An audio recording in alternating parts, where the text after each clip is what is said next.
4 en punto de este jueves 5 de marzo y aquí comienza Punto Noticias. Vamos con los titulares. ¿Cómo afrontar la vuelta a clases y las manifestaciones que se están realizando en todo Chile? Hoy conversaremos sobre cómo es para los menores de edad mantener la rutina en medio del estallido social. Y todo sobre la derrota de Colo-Colo en Bolivia por la Copa Libertadores y la detención de Ronaldinho Gaucho en Paraguay en nuestro bloque deportivo. Jornada histórica. Fue aprobada en el Congreso la paridad de género en el proceso constituyente. En Punto Noticias conversaremos de qué es lo que significa este gran paso y cuáles son las repercusiones para nuestra nueva norma.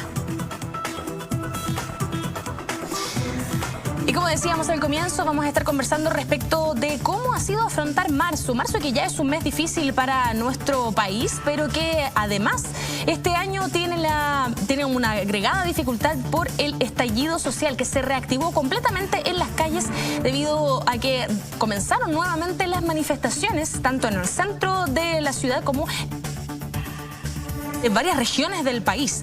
Según se indica en los medios, específicamente en La Tercera, más de 688.000 estudiantes volvieron este miércoles a clases en la región metropolitana, equivalentes al 50% de la matrícula de la zona, con lo que se dio inicio definitivamente al año escolar.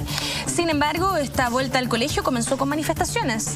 Decenas de alumnos de diversos establecimientos participaron de protestas en las calles. Se registraron evasiones masivas en estaciones de metro e incluso realizaron barricadas en algunos puntos de la capital. Esto llevó a que se dispusieran desvíos de tránsito y también se interrumpiera el servicio del tren subterráneo, lo que produjo trastornos en los viajes. Y para conversar acerca de este tema ya se encuentra en nuestro estudio la psicóloga Débora Balbariski. ¿Cómo está, Débora? Buenas tardes. Gracias por estar con nosotros. Por favor. Vamos a comenzar con lo que decíamos al comienzo, ¿no? Marzo es un mes complicado porque uno está volviendo de las vacaciones, tiene que volver a la rutina, ¿no es cierto? Pero además, este año tenemos esta agregada dificultad de que hay muchos, por ejemplo, muchos desvíos de tránsito, muchos niños tal vez entran más tarde a clases. ¿Cómo podemos hacer para que, y qué significa en el fondo para los jóvenes el que se haya vuelto a marzo con estas dificultades agregadas? Bueno, creo que es un tema muy importante para que podamos conversar y podamos tratar, justamente porque esto nos afecta a todos, afecta a los adultos y afecta también a niños y adolescentes en nuestros trabajos y también en los colegios y en nuestra vida diaria. Entonces es importante poder entender qué es lo que está ocurriendo, ¿sí? Porque hablamos de crisis, de estallido social. Si pensamos en lo que es una crisis, ¿no? Que esto viene ya desde el vocablo, desde lo griego, ¿no? Que esto tiene que ver con separar, con decidir. Justamente, si pensamos en la adolescencia, allí hay una separación de nuestra identidad, donde vamos eligiendo qué partes de nuestra niñez nos gustan, qué partes no, con qué nos queremos quedar, qué queremos dejar de lado, y justamente es toda una transformación. Y si lo pensamos en relación a lo que está ocurriendo en la sociedad chilena, también va en este mismo sentido, que tiene que ver con un cambio. Hablábamos, ¿no?, de Chile despertó, de un despertar, de un renacer, y que esto es lo que ocurre también en las crisis, como para verle también, muchas veces se piensa en crisis como algo negativo, ¿no? Y en realidad tiene toda una connotación positiva del renacer, del despertar, de un cuestionamiento, una transformación que si la podemos aprovechar justamente positivamente, podemos encontrar un montón de consecuencias positivas. Entonces, ¿cómo podemos hacer para aprovecharla de forma positiva, digamos? ¿Cómo podemos impulsarnos con esta crisis para el desarrollo del resto del año? Bueno, yo creo que es fundamental, si nos referimos a los adolescentes en este caso, es por establecer instancias que sean de escucha activa, ¿sí? Los adolescentes están poniendo la voz, ¿verdad? Vemos que muchas generaciones a lo mejor anteriores no han podido, ¿no? Por distintos miedos, por la historia, y vemos que hoy los adolescentes se están animando, están poniendo la voz a todo esto. Y no solo pensarlo como un desafío a la autoridad que es propio de la etapa de la adolescencia, sino también en poder escuchar qué es lo que están pidiendo, qué es lo que se está reclamando. Si podemos establecer instancias, como digo, de escucha activa, donde los adultos realmente nos pongamos en un lugar de escuchar, entender, comprender qué es lo que nos están queriendo decir, qué es lo que se está pidiendo, va a ser mucho más llevadero también todo este proceso y va a evitar también muchos más conflictos si solamente estamos negados y es como solamente están interrumpiendo el tránsito o están haciendo barricadas, no quieren ir a clase, digamos, cuestionarnos ¿por qué?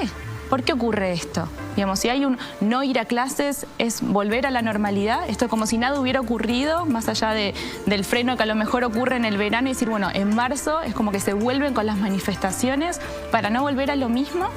Entonces, a lo mejor esto siento que es lo que está ocurriendo un poco, que es un llamado de atención a que hagamos un parate, ¿no? Un freno y evaluar qué es lo que necesitamos como sociedad para estar cada día mejor.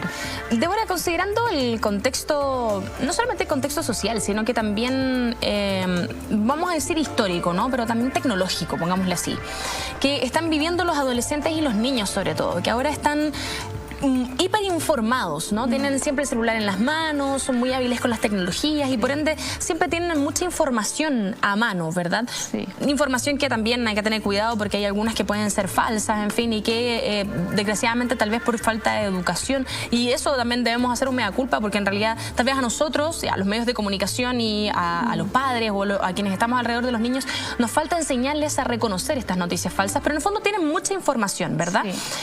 ¿Cree usted que los padres o los adultos tal vez subestimamos la capacidad de entender de los niños y de los adolescentes de lo que está ocurriendo en el país?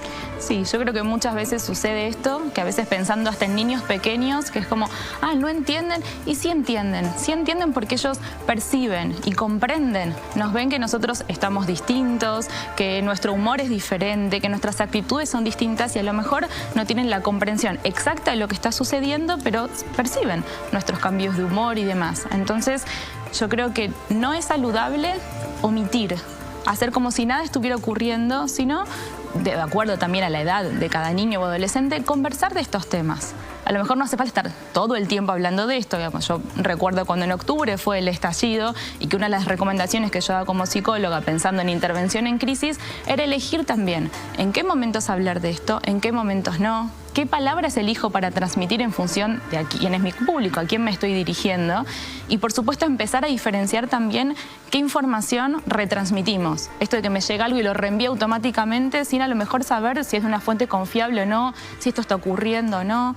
Entonces yo creo que hay que escoger la información y los momentos con los niños y con los adolescentes y más allá de que ellos tienen los celulares, las tablets y demás a disposición, a lo mejor también es momento que los padres empecemos a estar más atentos y conversando, porque ellos pueden tener acceso a la información, pero uno también le puede dar otra significación y acompañar esa lectura. No es, no mires, no veas, no te enteres, si no estamos en una burbuja y esto sí está ocurriendo.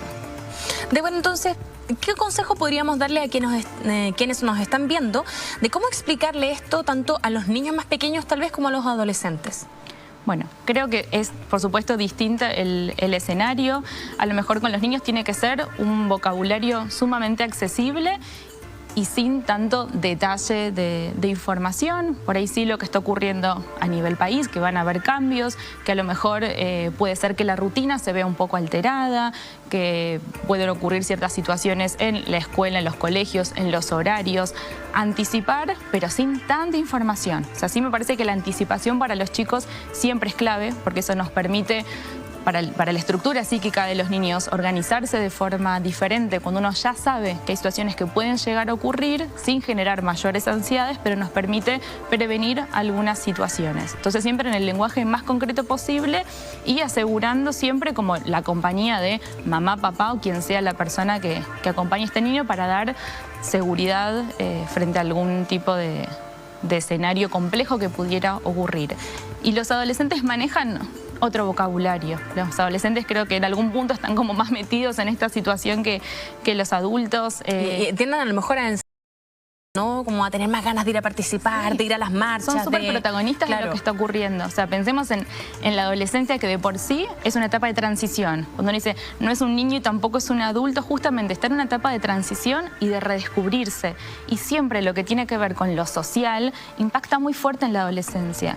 Esto que te decía antes como de la rebeldía, de salir a reclamar y lo social. Y uno no solamente desde lo individual, ¿no? Desde el bolsillo de cada uno, sino viendo a nivel país qué es lo que está ocurriendo. No, y sobre fuerte en Punto Noticias desde el comienzo del estallido social, que son ellos, son los jóvenes los que empezaron con esta revolución, la revolución de los 30 pesos en el fondo. Son ellos los que empezaron a saltar los torniquetes y que se atrevieron en el fondo a mostrar su descontento de manera muy pública.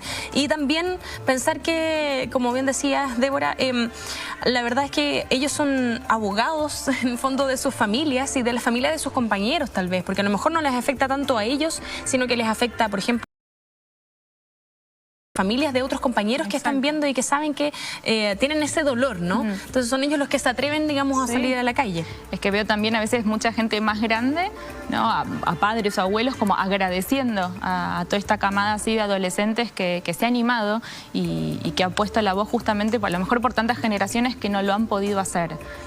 Débora, por último, ¿cómo le puede afectar a un joven que esté yendo al colegio y que tal vez tiene problemas para llegar a la casa o tiene problemas para llegar al colegio, o ve que a lo mejor en su sala hay menos alumnos? ¿Cómo explica eso o cómo deberían hacerlo, por ejemplo, los profesores para poder apoyarlos en ese sentido?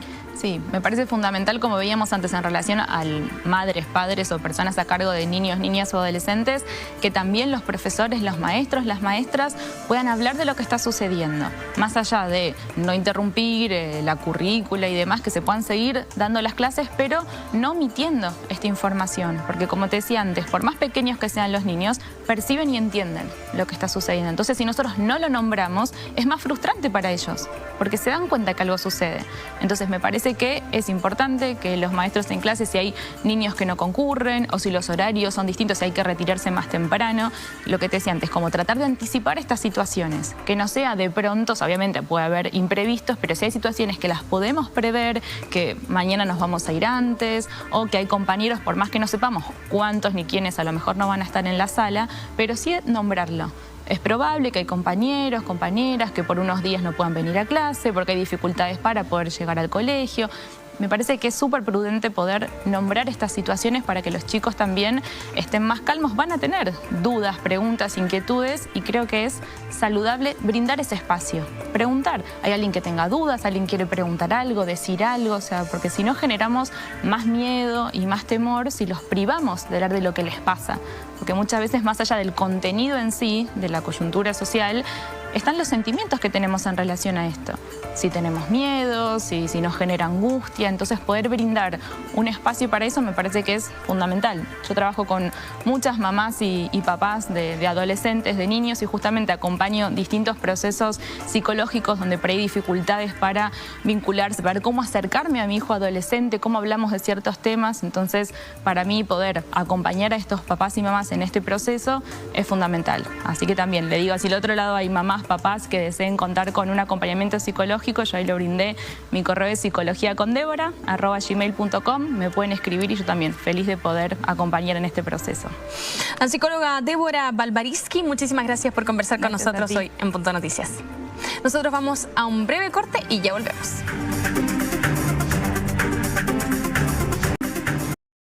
4:30 de la tarde y a esta hora vamos a hablar de una jornada histórica. Estamos hablando de la jornada de ayer en la que se aprobó en el Senado la paridad de género para el proceso constituyente, ¿no es cierto? El órgano que finalmente va a poder redactar la nueva constitución en caso de que fuera aprobada el 26 de abril en el plebiscito.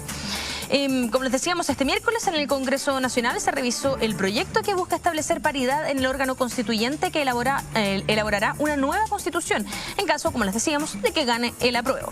Esto luego de que la comisión mixta aprobara la propuesta de la oposición que plantea aplicar una corrección en los distritos donde no se alcanza un número equitativo entre hombres y mujeres. Esto evidentemente han surgido muchas dudas respecto de cómo funciona esta paridad de género. Entonces, para conversar sobre este tema, tenemos ya en nuestro estudio a Carola Naranjo. Ella es directora ejecutiva de Consultora Etnográfica y es experta en políticas de igualdad de género, inclusión y diversidad. Carola, ¿cómo está? Buenas tardes. Hola, ¿qué tal? Buenas tardes.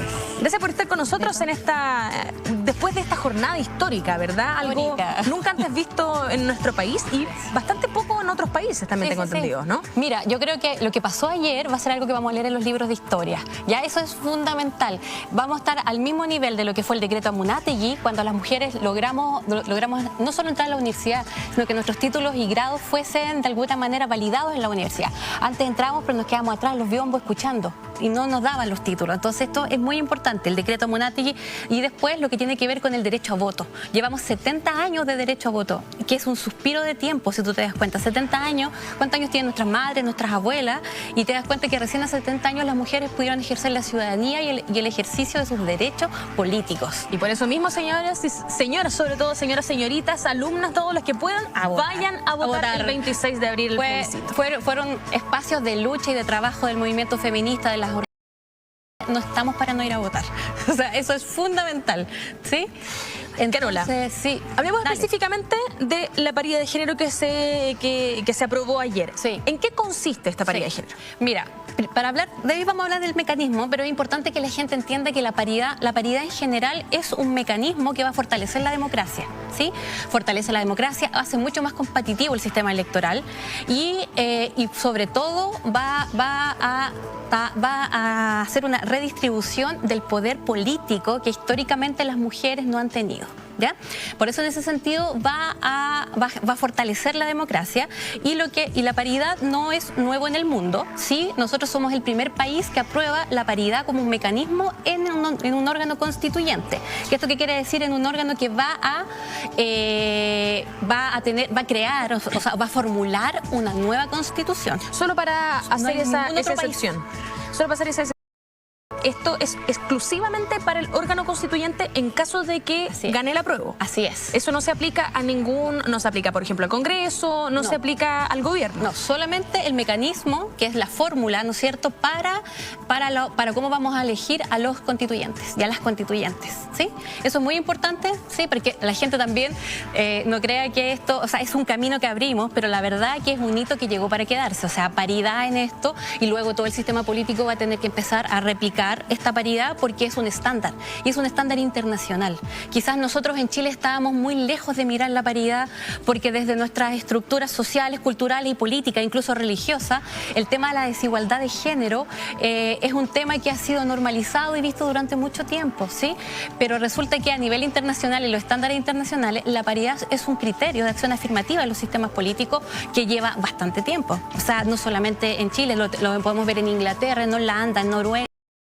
Estos elementos están presentes y son parte del debate democrático, ¿sí? O sea, en el fondo es como una condición mínima, ¿no? Una condición básica mínima para poder estar discutiendo otro tipo de leyes. Así es. Podríamos decir que recién ayer Chile está empezando a entrar al siglo XXI. Recién a la modernidad con esto, para que veas que estábamos realmente en las cavernas, en un precámbrico político sin precedentes. Pero, o sea, igual se puede ver que es una tendencia en el fondo, ¿no? Sí. Con lo que decía de que hace recién 70 años que las mujeres pudieron votar, es decir, yo creo que nuestras abuelas recién pudieron tal vez ejercer el derecho a voto. Así es. ¿Qué puertas cree usted que se abren con esto? Porque voy a usar la expresión que usted usa, se abre una puerta, ¿verdad?, para poder tener esta igualdad en el fondo entre hombres y mujeres. Sí, y ahí la puerta que se abre es política, porque mira, cuando hablamos de igualdad, no estamos hablando que nosotras seamos idénticas, ¿no? O con los varones seamos idénticos, sino que la igualdad es igualdad en derechos. Y eso es muy importante entenderlo, porque la gente tiende a pensar que cuando hablamos de igualdad es que todas las personas sean iguales, idénticas, así como casi clones, ¿no? Pero la igualdad es en derecho, y por lo tanto cuando es en derecho es igualdad en dignidad. Entonces, ¿qué es lo que no teníamos las mujeres y todavía no lo tenemos en Chile ni en el mundo? De hecho, las cifras internacionales nos dicen que en 200 años más o menos vamos a alcanzar igualdad de género en todos los aspectos. Antes se nos va a acabar el planeta con el cambio climático antes de tener igualdad de género. O sea, eso el Foro Económico Mundial lo tiene medido y es dramático en ese sentido. Entonces, ¿qué puerta se abre? Es donde hablemos donde efectivamente las mujeres son sujetas políticas, dignas e iguales en derechos, ¿ya? Y eso va a empezar a mermar todo lo que tiene que ver con la representación política, con la representación, y no solo en el espacio político, sino que va a ir mirando todos los otros espacios donde vamos a discutir con un piso mínimo, que es el piso básico de la paridad. La paridad no necesariamente te asegura igualdad. por eso te digo que es un poco más antes en una intervención de una política. Te va a asegurar que al menos las personas que tomen decisiones acerca del país o acerca de sus propias decisiones, porque lo personal es político, entonces acerca de sus propias decisiones, van a estar representadas de manera equitativa. ¿Ya? O sea, es un piso realmente muy básico lo que se cumplió ayer.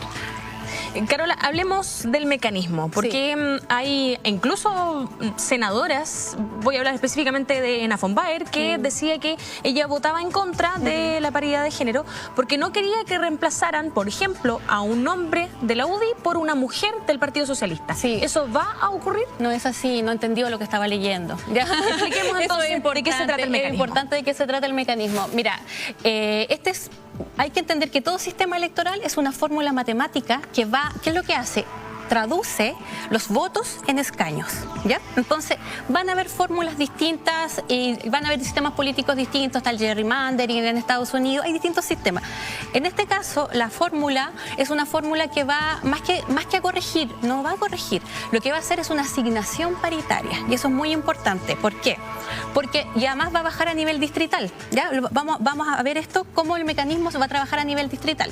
Entonces, y eso es muy importante para que usted no se confunda en la casa, ¿no es cierto?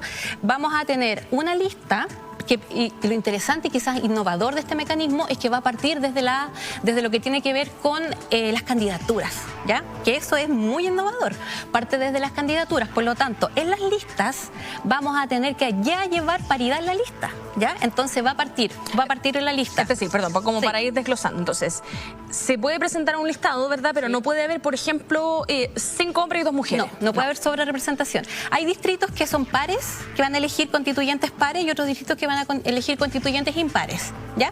En los pares, las candidaturas puede ir, o sea, tiene que ir par, digamos, la cantidad de, ¿cómo se llama?, de candidatos y de candidatas, ¿sí?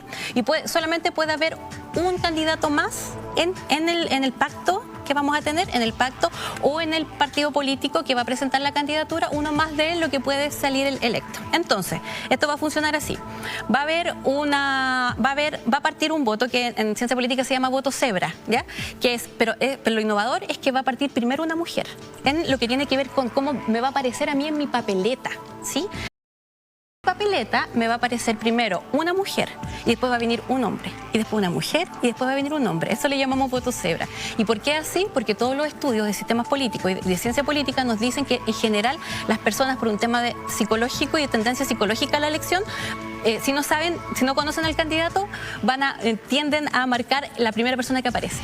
Ah, sí, hay un sesgo ahí, un sesgo en la elección. Entonces este sistema lo que va a hacer justamente en ponerte una mujer y un hombre es lidiar contra ese sesgo.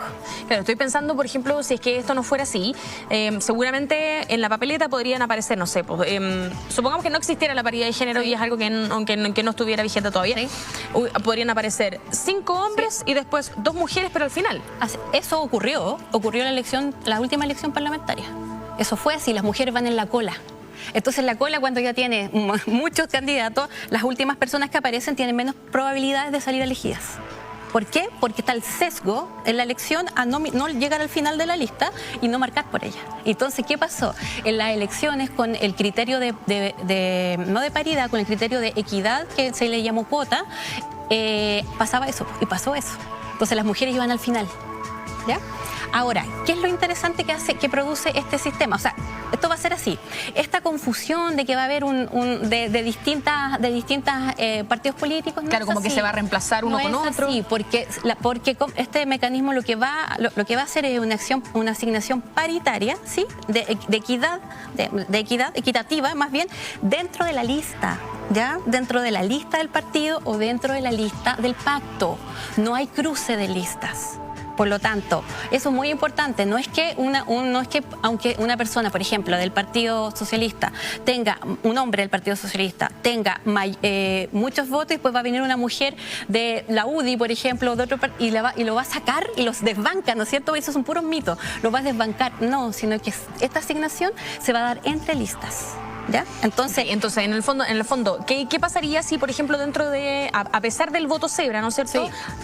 hay más hombres elegidos que mujeres. Ya, ahí ocurre el mecanismo. Entonces, resulta que como tiene en un distrito par, tienen que quedar 50% de mujeres y 50% de hombres. Las mujeres no alcanzaron en votación la cantidad para hacer en esa primera instancia, su porcentaje de votos no alcanzó en esa primera instancia para quedar electa. Entonces, ¿qué es lo que ocurre? Se va viendo pacto, ¿no es cierto? Se hace una asignación, se ve a los varones, en este caso del sexo que tuvo mayor representación. O sea, que, que no tuvo solamente más para las mujeres, sí, es al revés también. Si se eligen supuesto. demasiadas mujeres, sí, hay que meter a hombres también. Así es. Perfecto. Por lo tanto, esto no es una asignación afirmativa o positiva solo para las mujeres. Por eso que es muy moderno, ¿ya?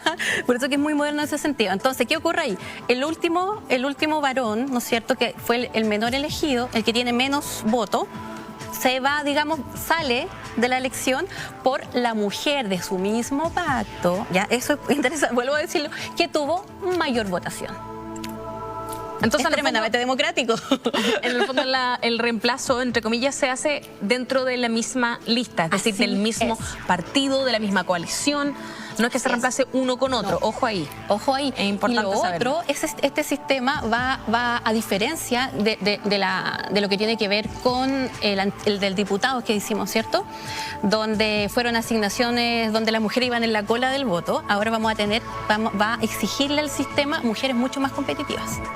¿Ya? ¿Cuáles van a ir de arroz graneado? Necesitamos formar mujeres políticas que sean mucho más competitivas. Claro, es importante saber que en realidad tienen la misma relevancia en el fondo que todos los que ya estuvieron tal vez en el Congreso, todos los que en el fondo va a ser todo igualitario. Así es, ¿verdad? Equitativo. Sí. Carola, ¿cuáles cree usted que eran los miedos más grandes a que saliera aprobada efectivamente la paridad de género? Mira, como ya lo hemos visto y lo he dicho yo reiteradamente en esta entrevista, todos los sistemas políticos son sistemas, o sea, los electorales van a tener algún tipo de pequeño sesgo en los criterios. No hay ningún sistema que sea perfecto, ¿sí? Entonces la sociedad es la que se pone de acuerdo cuál es el sistema que estime conveniente. Y yo creo que no había todas aquellas sesgos, prejuicios que salieron o incluso cambiando lo que decía el propio proyecto, más bien no tienen que ver con la estructura técnica política de la fórmula electoral, sino que tiene más que ver con temas de propiamente percepciones y prejuicios de género. O sea, estamos acá en una sociedad donde las mujeres no valen lo mismo que los hombres, donde... ¿En qué se ve esto? ¿En qué se ve? Se ve, por ejemplo, la participación política que tenemos hoy día en el Congreso, 26.3% de mujeres. En que, por ejemplo, a las mujeres se les paga menos que a los hombres por el mismo trabajo, mismas condiciones. En Chile llevamos 30 años donde la brecha salarial es de un 30% menos. En temas de salud también. En temas de salud, en donde, por ejemplo, las mujeres, si hoy día nos divorciamos y nos queremos volver a casar, no nos podemos casar, no nos deja el Código Civil casarnos hasta en 271 días más. ¿Ya? Como nos ponen un cinturón de castidad y no nos podemos casar. Si los chiquillos, los varones se quieren casar el otro día o el mismo día, si se divorcia, pueden hacerlo. Nosotras las mujeres no. En que si estamos casadas en régimen de sociedad conyugal, no podemos elegir libremente nuestros bienes y nuestra autonomía política, económica, se ve fuertemente deprimida. Es increíble ver esta diferencia que hay, ¿no? Entonces el sistema político, ¿qué es lo que es? La punta del iceberg de un montón de prejuicios de género donde las mujeres estamos en un sistema desigual de poder, en un sistema de prestigio distinto, ¿no es cierto? Y donde esta estructura social no le quiere entregar necesariamente más poder a las mujeres, ¿ya? Claro, y también uno recuerda que tal vez había una especie de prejuicio político, ¿no? Sí, de decir que esto dividía mucho más al Congreso y dejando a los que estaban en favor de la paridad de género como los buenos de la película y los otros como los malos de la película. Sí, yo creo que ahí la discusión no tenía los puntos no estuvieron muy bien puestos los puntos, digamos. Creo que hubo mucha distorsión. Esto de meter la mano en la urna, o sea, Estados Unidos nos da un ejemplo de cómo mete la mano en la urna y cómo se elige, ¿no? Entonces, en realidad, y esto es muy típico de ir a tratar de quitarle el valor a lo técnico, pero en realidad lo que está detrás de lo técnico son puros prejuicios, ¿sí? Carola Naranjo, directora ejecutiva de Consultora Etnográfica y experta, aquí lo demostró claramente, en políticas de igualdad de género, inclusión y diversidad. Muchísimas gracias por haber estado con nosotros. Muy buenas tardes. Buenas tardes a ustedes también. Les pedimos que estén todavía en la red. Nosotros nos reencontramos mañana a las 4 de la tarde. Muy buenas tardes.